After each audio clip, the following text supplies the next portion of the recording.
पूरी तैयारी कर रहे हैं। मैं चाहता हूं 2027 क्या, मुझे योगी जी को प्रधानमंत्री बनते हुए देखना चाहता हूं। ये पिंकी चौधरी जी चाहते हैं कि योगी जी प्रधानमंत्री बने। जय श्री राम। जय श्री राम। भारत माता की जय।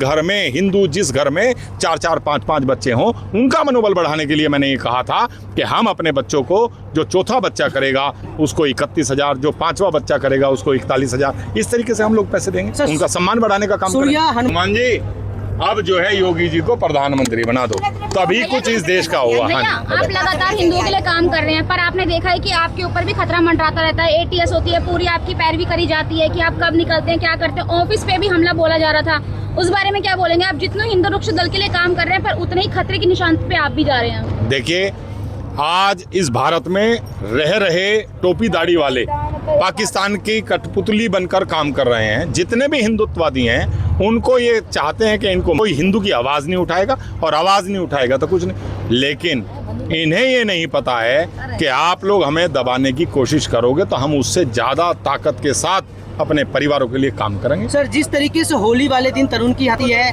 बकरीद वाले दिन सूर्या की आती है, और कहते हैं बाबा जी के राज में खास करके ये काफी डरे हुए थे, फिर इतनी हिम्मत कहाँ से आती है इनके पास? आप ये देखिए, इनकी जो संख्या बढ़ रही है ना, रातों रात कीड़े मकोड़ों की तरह जो इनकी संख्या बढ़ रही है, अब ये उस संख्या को कंट्रोल नहीं कर पा रहे हैं। अब जो है मस्जिद मदरसों से इन्हें केवल यही सिखाया जा रहा है, यही बताया जा रहा है कि तुम्हें हिंदू को। योगी जी क्या करेंगे? योगी जी भाई पूरी ताकत के साथ काम कर रहे हैं, उसके बावजूद भी ये डर नहीं रहे हैं। कल क्या होगा इसकी चिंता हर हिंदू को करनी चाहिए।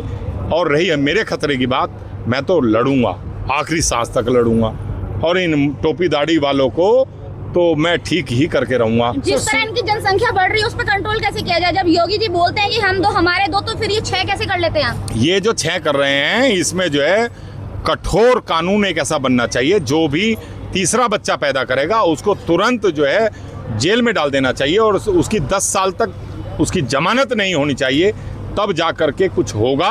और नहीं तो ये तो अल्लाह की देन कहते हैं, जैसे ये अल्लाह इनके घर की देन कह रहे हैं, तो इनको तो करेंगे। सर, आपने हिंदुओं की संख्या बढ़ाने के लेकर कुछ ऐलान भी करा था, मैं चाहूंगा एक बार फिर से हमारे ऑडियंस को बता दें। मैं तो चाहता हूँ, मैं अपने परिवारों को, जिस तरीके से हमारे अड़ोस पड़ोस में ये कहते हैं, अरे इसके तीसरा बच्चा हो रहा, अरे इसने तो बच्चे की लाइन लगा रखी है, लेकिन उन्हें ये नहीं पता है कि जो हिंदू बच्चे पैदा कर रहा है वो ही दूसरे हिंदू की रक्षा करेगा, उसे बचाने का काम वही करेगा। तो हमें उस परिवार का सम्मान करना चाहिए जिस घर में हिंदू, जिस घर में 4-4, 5-5 बच्चे हों, उनका मनोबल बढ़ाने के लिए मैंने ये कहा था कि हम अपने बच्चों को, जो चौथा बच्चा करेगा उसको 31,000, जो 5वां बच्चा करेगा उसको 41,000, इस तरीके से हम लोग पैसे देंगे, उनका सम्मान बढ़ाने का काम करेंगे। सूर्या हनुमान चालीसा का सदस्य था, हर सप्ताह हनुमान चालीसा में पार्टिसिपेट करता था, क्या इसीलिए उसकी? आप ये देखिए, इनको टारगेट करना है, और ये सूर्या ही नहीं और खोड़ा कॉलोनी की नहीं, पूरे देश में इन मुल्लाओं ने सबको तक चिन्हित हमारे हिंदू के घर किए हुए हैं कि ये इस घर में कितने करोड़ की संपत्ति है, इनके एक लड़का एक लड़की है, लड़की को तो लव जिहाद में फंसाओ, उसे भगा कर ले जाओ, और लड़के, और वो सारी करोड़ों की संपत्ति मुल्लाओं की। तो ऐसी एक स्थिति नहीं है, ये भारत में अनेकों स्थितियां ऐसी हो गई हैं कि इन्होंने हमारी बहन बेटियों को लव तरीके से फंसा करके उस घर का बच्चा मरवा दिया, और उसकी संपत्ति सारी उनकी हो गई। ये कब रुकेगी सर इस तरह की? ये रोकने का प्रयास करेंगे। भैया, जिस तरह आप ग्राउंड लेवल पे काम करते हैं, पर आप देखेंगे सेलिब्रिटी में बड़े बड़े नेता वेता होते हैं, ये लोग तो हिंदू मुस्लिम के में अपने रिश्ते बना के घूमते हैं। अब पिस्ता तो आम इंसान का बच्चा है ना। देखिए, हमारे इन्हीं लोगों ने हमारे बच्चों को चारा बनाने का काम किया है। उन्हें सच्चाई नहीं बताई कि जब पहले तो आप बंटवारे की बात समझिए, इस देश का जो बंटवारा हुआ था वो धर्म के आधार पर हुआ था। टोपी दाढ़ी वालों ने पाकिस्तान ले लिया, जब उन्होंने पाकिस्तान ले लिया तो वो यहाँ कर क्या रहे हैं? ये यहाँ क्या कर रहे हैं? और बंटवारे के वक्त जितने हिंदू वहाँ पाकिस्तान में रहे थे, उनकी स्थिति क्या है? वो वहाँ हिंदू नाम भी नहीं रख सकते, और ये यहाँ जो यहाँ मुसलमान रह गए थे, आज ये टोपी दाढ़ी लगा करके हिंदू को, मैं ये भाईचारे का पाठ जो हमारे बड़ों ने पढ़ाया और राजनीतिक लोगों ने पढ़ाया है, यही समाप्त होना चाहिए था, तब जाकर के ये भारत सुरक्षित। अब ये भारत को जो है, ये भारत के टुकड़े नहीं कराएंगे, अब ये भारत पर कब्जा करेंगे, क्योंकि ये तो पैदा होते ही मुल्ला को बता देते हैं। इतने से मुल्ला को ये पता है कि तुझे टोपी लगा के चलना है और तुझे ये हिंदू काफिर है। तो भैया अब क्या करेंगे? अब हम इसीलिए तो हनुमान चालीसा के माध्यम से पूरी ताकत के साथ अपने बच्चों को जागरूक करने का काम कर रहे हैं, अपने बच्चों को संगठित करने का काम कर रहे हैं, और उसके लिए हम जो भी करना पड़ेगा वो करेंगे। पर भैया हमारे में ये शिक्षा दी ही नहीं जाती कि आप किसी को, असल में देखिए, ये आपको पहले गंभीरता से समझना चाहिए कि हिंदू ने कभी हिंसा नहीं की, ना हिंदू कभी हिंसा चाहता। हिंसा कौन करने वाले कौन है?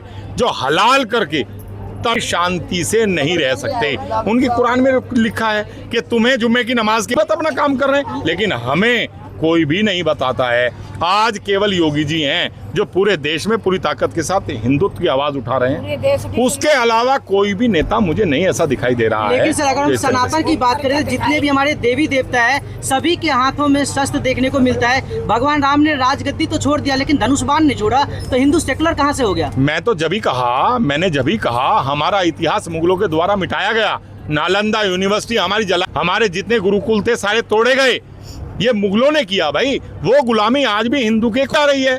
हम वो ही तो गुलामी हटा करके हिंदू को ताकतवर बनाने का काम कर रहे हैं। हम जब ही तो कह रहे हैं यहाँ जितने भी मस्जिद मदरसे हैं, एक बार मेरा साथ दे दो, सबको यहाँ। सर अब सूर्या की आज आप उनके माँ से मिलने के लिए आए, काफी समय लग गया, कहाँ दिक्कत आ रही थी मिलने में? आप ये देख ही रहे हैं, रोज आप देख रहे हैं। जैसे ही मैं फोर्टिस हॉस्पिटल से मैं घर पहुंचा, और पहुंचने के बाद जैसे ही मैंने अधिकारियों से बात की, तभी मुझे वहां हाउस अरेस्ट कर लिया गया। अभी भी आज कितने दिन हो गए, उसके बावजूद भी आज भी पुलिस प्रशासन मेरे आवास पर आकर भारी मतलब छावनी में तब्दील किया। लेकिन मैंने कह दिया था, मैंने कहा आज मैं जाऊंगा, रुकूंगा नहीं, चाहे कुछ भी हो जाए। जब आपने कहा थोड़ा सा शांत हो जाए तो आप चले जाना, तो शांत हो गया भाई। भैया एक मेरा अब तो वो मुल्ला 72 हुरों के पास चला गया, उसे 72 हुरों के पास मजे लेने दो। अब जितने भी ये हिंदू को अपने दिमाग में पाले हुए हैं ना, वो 72 हुरों के पास जाने की तैयारी कर रहे हैं। अब यहाँ ऐसे चलेगा नहीं। अभी तो वहाँ अभिषेक की जो दिल्ली में, वहाँ भी हम लोग देखेंगे, वहाँ भी जो है उसे जितने उसको 72 हुरों के पास भेजने का कार्य करेंगे। एक सवाल है मेरा जिसपे विवाद भी हो सकता है। जिस तरह आप ही सूर्य के हिस्से में आए हैं, वैसे ही बकरा ईद पे भी एक मुसलमान बच्चे दिल्ली में जहांगीरपुरी में, उसके बारे में कुछ बोलना चाहेंगे आप? हिंदू ने कितने प्रतिशत का आंकड़ा आप मुझे बताइए। 70% हिंदू होने के बावजूद रोज हिंदू उसकी बात कोई नहीं कर रहा है। अगर एक जो है 72 हुरों के पास हिंदू ने भेज दिया, उसकी बात सारे उठा रहे हैं। अरे ऐसे सही है।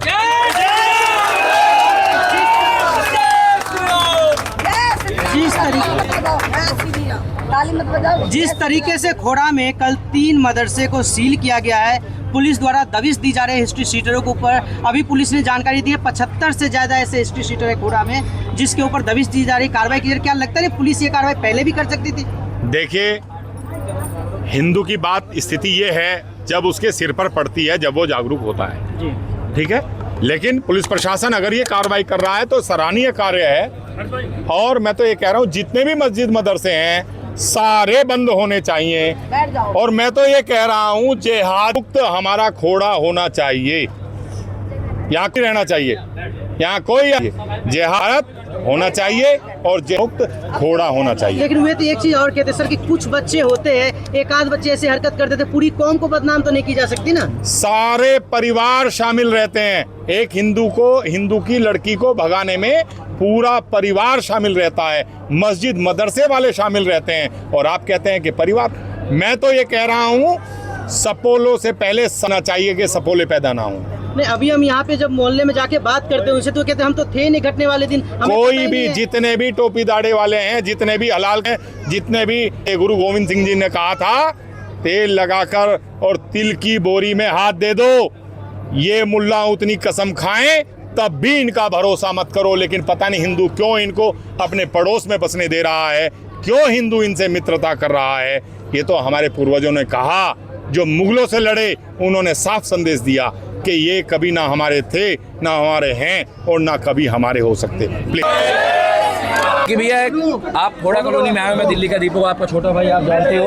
अब आप आगे की क्या मांग चाहते हो? क्योंकि देखिए जिस तरीके से अब बुलडोजर की कार्रवाई भी हो रही है सरकारी, जिहाद मुक्त खोड़ा होना चाहिए। और मेरी यही एक मांग है, जिहाद मुक्त खोड़ा होना चाहिए। और आदियों को पैदा करने वाले जो मस्जिद और मदरसे हैं वो यहाँ से हटने चाहिए। हम शांति प्रिय लोग हैं, शांति से जीवन चलना चाहिए। ना हम किसी को, लेकिन हम अपने बच्चों को भी मरवा। सुरक्षा दल लाखों लोगों को, करोड़ों लोगों को एकजुट कर रहे हैं। कुछ लोगों को दिक्कत भी हो रही है, आपको धमकियां भी आ रही है, मगर आप हर जगह आकर खड़े हो रहे हो। आप क्या संदेश देना चाहोगे कि 2027 में योगी जी पूरी तैयारी कर रहे हैं? मैं चाहता हूं 2027 क्या, मुझे योगी जी को प्रधानमंत्री बनते हुए देखना चाहता हूं। ये पिंकी चौधरी जी चाहते हैं मैं कि योगी जी प्रधानमंत्री बने। जय श्री राम। जय श्री राम। भारत माता की जय।